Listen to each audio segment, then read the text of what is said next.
It's your boy Double T Murphy, back at it again with that crusty content. Ladies and gents, my boy Iro, look at the camera. Okay. I would call this like podcast adjacent, but I'll probably do some editing, so it's not me just rambling for an hour. So yeah, if you don't like a dude on the internet talking about how he cares about things with barely any research, now's the time to dip. But if that's your kind of thing, get cozy, because we're cozy. So yeah, the topic I'm going to talk about today is AAA games losing their fun and whimsy.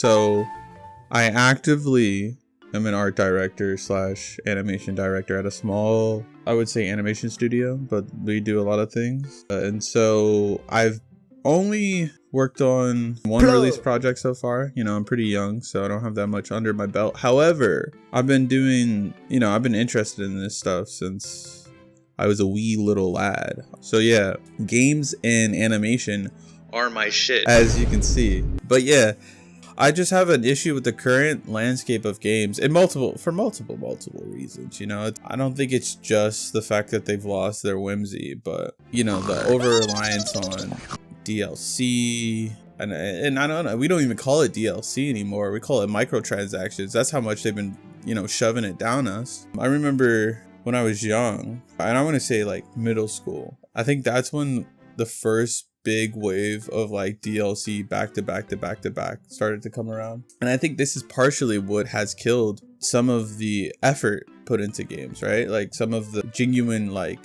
fun, because I think prior to now, games were niche or somewhat niche.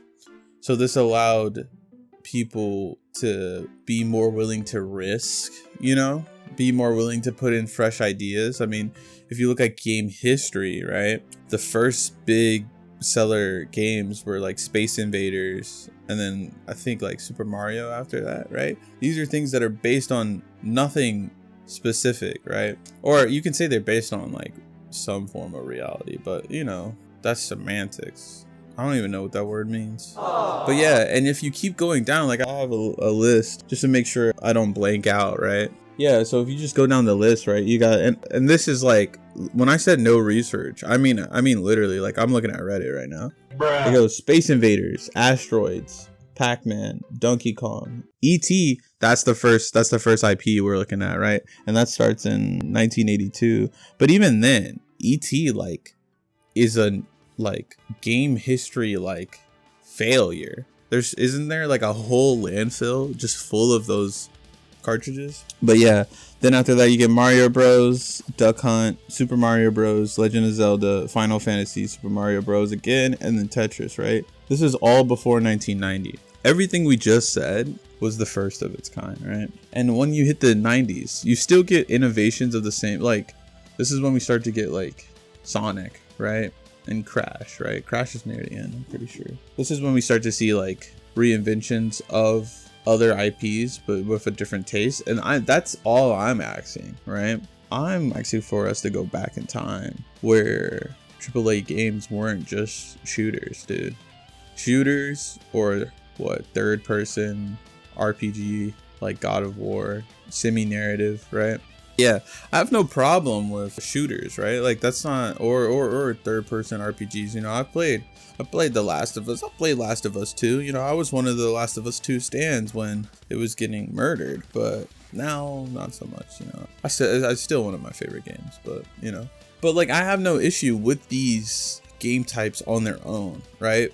It's the over reliance on just these game types. In the past, we had shooters. You could have a racing game that was the biggest game. Like the closest thing to a racing game being the biggest game now is Mario Kart, and the only way that happens is if Nintendo decides to put nothing else on their console, so everyone is out of their, like, if they want the new console they have to get Mario Kart, right? I love Mario Kart. Shouldn't be $80, but I love Mario Kart. But yeah, there was someone trying something new, and I know that's just the beauty. I mean, not the beauty, but the sad truth of things existing too long, right? You lose innovation after a certain point, right? Or you get a high peak of it, and then it dips, and then it plateaus for a bit, and then eventually it goes up a little, right? But Yo, I don't know about y'all. I'm over this Fortnite COD era, you know, COD adjacent era, where everything is like free and or $70. There's no in between. And by the way, we're talking about AAA. We're talking about AAA. We're not talking about indie. I know there's some sweaty motherfuckers out there who put their heart and soul in those indie games, and respect to y'all. You gotta start somewhere, but that's not what we're talking about right now. Because at the end of the day, popular media is important no matter what, right? You don't, like, I'm niche as fuck. I know that. I'm a fucking artist. However, we gotta make the games good for the normies too. You know, that's all I'm saying. So yeah, and I'm trying to wonder what brought us to this point, because you would think with a game like Fortnite, right, or Minecraft, because I think Minecraft is like the beginning of this, and then Fortnite like doubles down on it, right? I hope you can see the through line in that, like I really do. If you can't, that's fair. That's honestly fair. But yeah, you think with like something like Fortnite, with the endless possibilities of it. Oh, you can play any character at any time in any world, right? That it wouldn't feel so cohesive. And I love an aesthetic, but like Fortnite's aesthetic is like barely aesthetic, bro. And trust and believe, I'll go back on this immediately if they hit me up. If they hit me up and they need it, yeah, hey, if you need a designer, let me know. If you need a new art director, let me know. All right. But it's just almost like the Disney-ification, right, of the game industry, where everything is either a paint-a-coat of a different game, or it's all the games with no sauce, no style, right? Because I remember back in my day, right? I'm gonna show my Unk status right about now. But back in my day, you could make a game like Jak and Daxter, which was ideally in your mind a mascot game, right? Like following Crash, following Sonic, following Mario, right? But intentionally nicher than that. You would think this character would be for kids, but it's actually for teenagers, right? Because he's got guns. He's an elf that, honestly, yeah, he's like a spoof on Zelda, right? He's got like a tweaked out little pet, right? Those games are amazing, and they're like the first to like really start this new, not the first, but like I would say the first major games to do this slightly edgy, not fully edgy, right? Like we're not it's sort of a joke, but it's not fully, right? Where I think in the past there's been like what, Gex or another one, the squirrel guy, I forget what the squirrel guy's name is, that were mascot games that were fully for adults, and their whole gimmick was that it looks like it's for kids, but it's for adults. But I miss character design being prevalent and focused in games. I think the last major games to do it were, well, and when I say character design, I mean like not fully like sexualized as the focus point, right? Like you could say Marvel Rivals is the most modern character design focused game, and it like does that for a bit, but then it's just like, oh, how many blonde like bombshells are we gonna have in one game? How many like actual like decked out muscle men are we gonna have in a game, right? Like kind of setting us back, not gonna lie. I think Overwatch is like the last time we get like a true character design focused game, and the saddest part is like it's in first person, so 90% of the time you don't even see the characters, and then on top of that there's no narrative, right? Well, there was a narrative, but you had to like go on YouTube and watch it, right? And it sucks because I know there are people out there that want that. I mean, the whole promise of Overwatch 2 was that we were gonna get that, right? And I think it would have changed the industry a bit, but sadly they went for wallets instead of like long-term fans like they had prior. And so like my question to the audience, right? Like, what was the last game where you could like, and when I say character design, I mean like you barely have to explain who you are at a convention, right? If you were to just half-ass the outfit, right? If you were to just remotely like have the same colors as them, have somewhat of the same build, but like, and all your shit was made out of duct tape, right? Would people recognize you? And I don't think we have many of those, right? I mean, and I'll give it to like God of War, right? Because that game has been around for a long time, right? But the only reason that the character is that, I guess, recognizable is because of how long it's been around.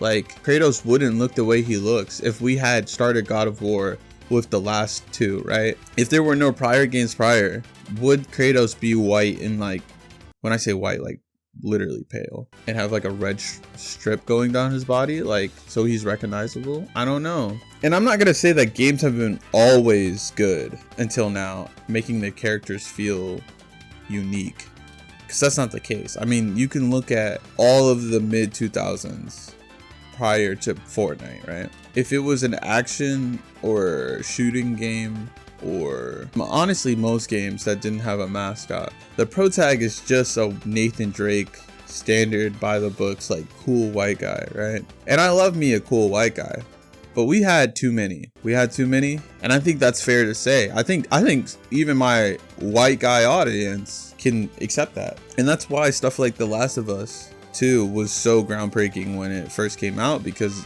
you got the game that you would normally have your standard brunette, hella masculine, hella suave white guy as the lead, and make it like a scrawny lesbian white girl, right? But like, when I'm thinking of design, right, like, where are our Halos? Master Chief, like, back in the day, even then, when everything was like fully just a bunch of brunette dudes, you would have a crazy standout, right? You would have Master Chief, you would have Big Daddy, right, from BioShock, I think that's his name. You still had Sonic, the nigga, he wasn't, like, people didn't accept that he was going downhill at that point. Still had Mario, still had Jak and Daxter, still had, oh fuck, I'm thinking, give me a second, y'all. Oh, you had Assassin's Creed, like, Assassin's Creed, what a fumble, bro.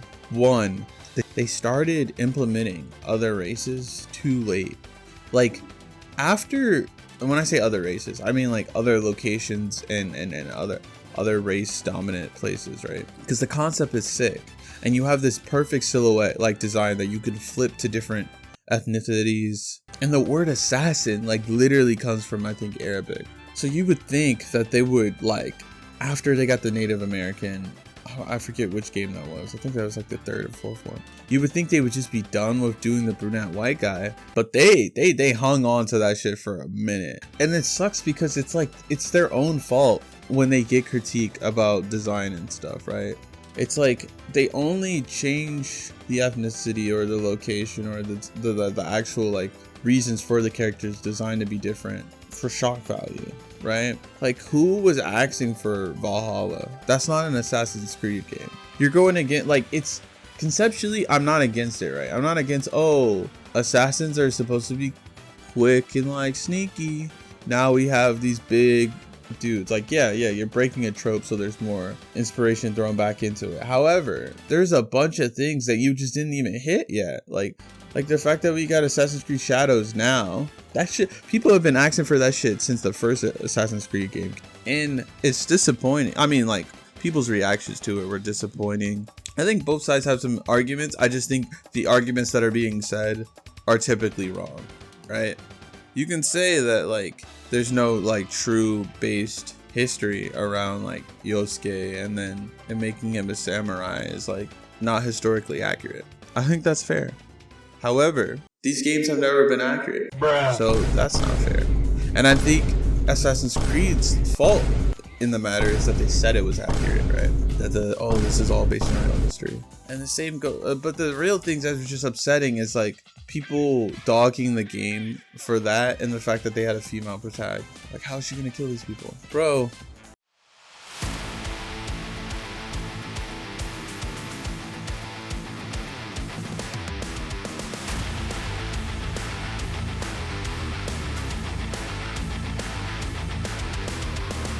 Like, give everybody else their chance. But I'm going on a tangent right now. But this is what this is for, guys. It's gonna be tangent. Like, I miss when I could tell what game it was based on the pro tag. Like, when Overwatch came out, Tracer was like their mascot.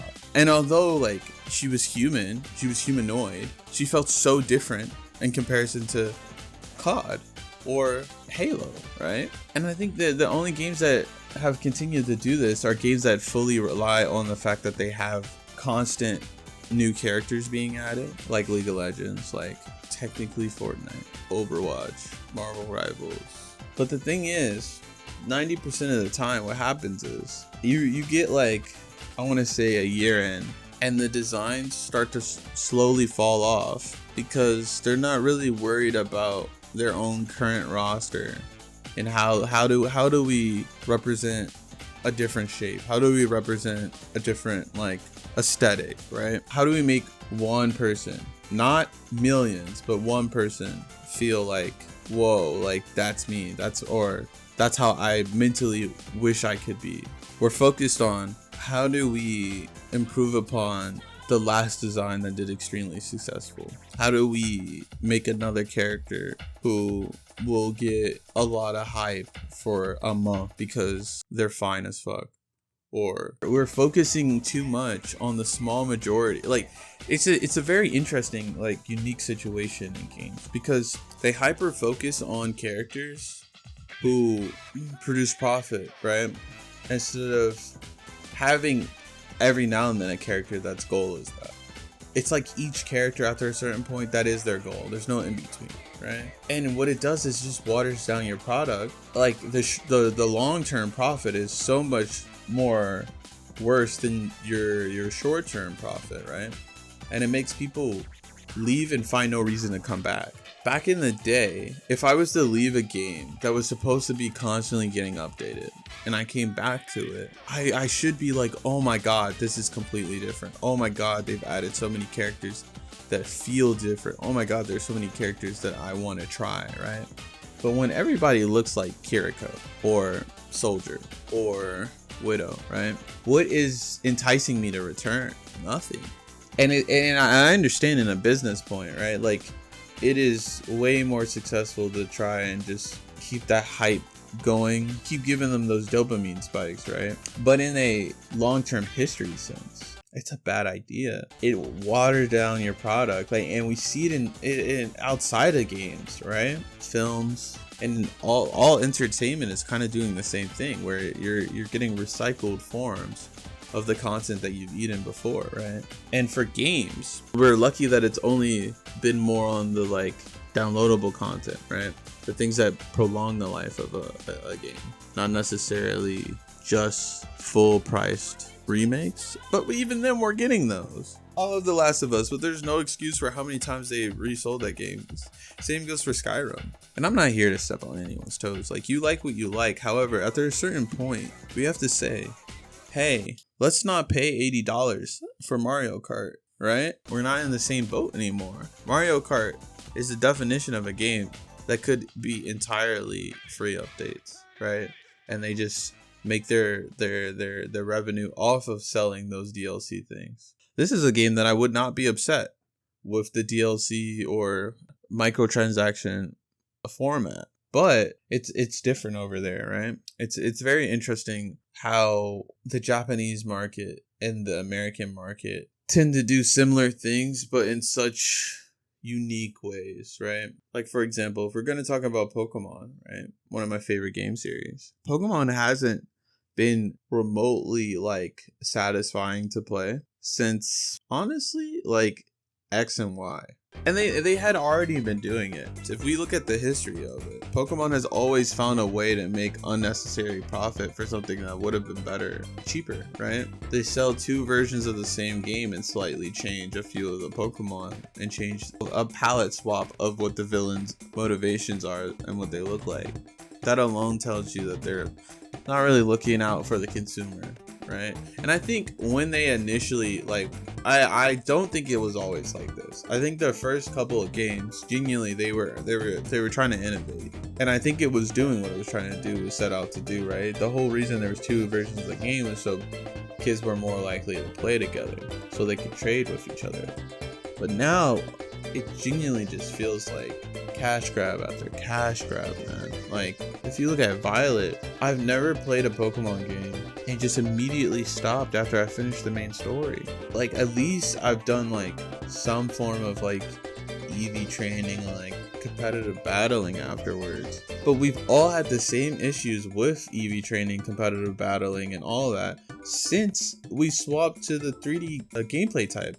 and they refuse to make it easier for the people who actually like love this stuff, right? The things that they decide to make easier is the battles in the main line and stuff like that. Things that weren't an issue for most people, but they've realized if we make the game as easy as possible, more people are more willing to try it, right?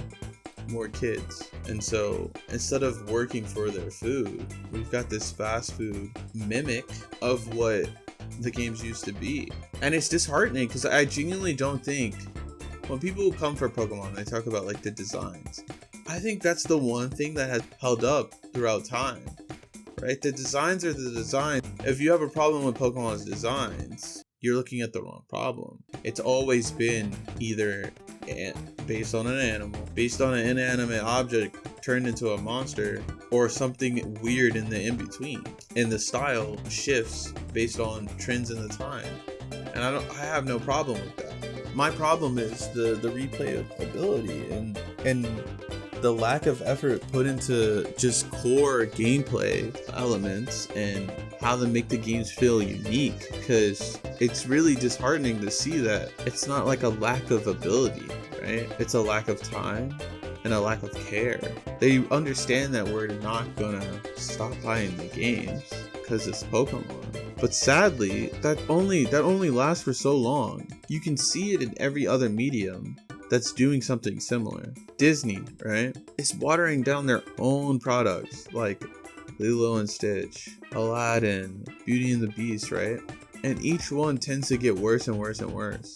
And so there's a small minority of people who just refuse to go, right? Because they know what they're gonna get. They know they're gonna get the idea of what they watched when they were younger, not anything that is capable of replacing that. And that can only work for so long. Damn, this got deep, right? It was supposed to be funny, but I don't know. I'm a lot funnier when I'm not thinking about the industry, right? But either way, I say all that to say that, like, how do we fix this, right? How do we fix this? I don't think we fix this without two things. One, if you have a problem with something, say it, right? Say it online. Do what I'm doing. Complain about it a little bit. That a lot of the times, yes, it doesn't immediately do anything, right? But it just takes a few embers, right, to set a whole forest on fire. Secondly, because a lot of times, I'm gonna go back to that. A lot of the times, it's not necessarily you're the one who's gonna change something immediately, like directly, right? It's you said something, which inspired someone else to say something, which inspired someone who has actual power or actual connections to someone within that field to reevaluate what they're doing. All it takes is one major CEO's son to be like, Pokemon sucks now. I don't like what they're doing, Dad. For it to change. Because we only care about the people who are closest to us, sadly. Or at least, like, are willing to change for them. Another thing is invest in things that are trying to fix those problems, right? For example, I said this was only AAA, but like, look out in those indie games, man. I need to get better at it too. Those indie films, those indie games. You know, I've been playing Fears to Fathom, because I feel like there's no horror games that aren't indie, that are like not trying to be Resident Evil, right? Same goes for like Pokemon games. You know, I'm planning to play Cassette Beast because I've heard a lot of good things. So take a little more effort and look into things outside of the mainstream to make the mainstream better, you know? I want Blizzard to do better. I want Overwatch to survive. I don't want it to just die. I don't want there to be videos of what happened to Overwatch. Remember Overwatch? I love that game. I love Pokemon. But there's a difference between loving something and liking it. When you love something, you have to do the hard thing, man. You have to tell it, hey, you need to change yourself. Because I know you at your best self, and this isn't it. When you just like something, you can live without it, you know? But if I want to continue living with these games, I need to say something. So yeah, bye.